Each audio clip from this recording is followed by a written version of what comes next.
अस्सलामुअलैकुम वरहमतुल्लाहि वबरकातुहू।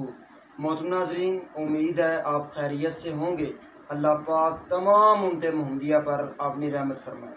मैं आपका तबीब हकीम मोहम्मद इसरार एक नई वीडियो के साथ, एक नए टॉपिक के साथ आपकी खिदमत में हाज़िर हूँ। आज का जो हमारा मौजू जो है वो है असहाल, दस्त, मोशन, पेचश जो होते हैं उनके मुतल्लक आज हम बात कर रहे हैं। इस मर्ज़ में बच्चे, बूढ़े, नौजवान सभी जो हैं मुब्तला हो जाते हैं। तो इसकी जो असल वजह जो होती है वो ये होती है कि इसमें मैदा जो है उसके नर्व टिश्यू जो होते हैं और आंतें जो हैं उनके नर्व टिश्यू जो होते हैं उनमें सोजश, इन्फ्लेमेशन, स्वेलिंग की वजह से मरीज़ को जो है दस्त, मोशन, असहाल की जो है सूरत लाहिक हो जाती है।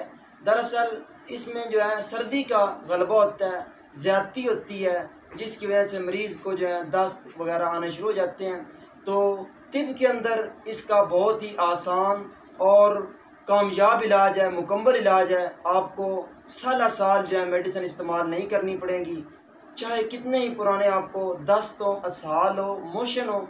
इंशाअल्लाह हमारा ये नुस्खा इस्तेमाल करने से आपके पुराने से पुराने दस्त, मोशन हमेशा के लिए ठीक हो जाएंगे।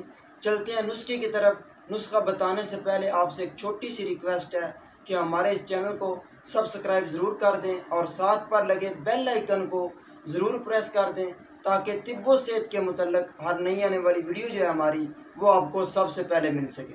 चलते हैं नुस्खे की तरफ। बेलगिरी 50 ग्राम, माजू सब्ज़ 25 ग्राम, हलीला स्याह 10 ग्राम। हलीला स्याह 10 ग्राम लेकर तवे के ऊपर थोड़ा सा ऑयल या घी डालकर हलीला स्याह को डालें और जब ये फूल जाएं तो इनको उतार कर इनको हवन दस्ते में कूट लें और इनको सफ़ूफ बना लें। काफूर 5 ग्राम और संगदाना मुर्ग 10 ग्राम, कोकनार 10 ग्राम। तमाम चीज़ें जो हैं इनको बारीक पीस कर सफ़ूफ तैयार कर लें। सुबह, दोपहर, शाम 1 से 2 माशा मरीज़ को इस्तेमाल करवाएं और इसके साथ साथ मरीज़ की तमाम ठंडी चीज़ें जो हैं, दूध हो गया और कूल ड्रिंक्स वगैरह जो हैं वो बंद करवा दें।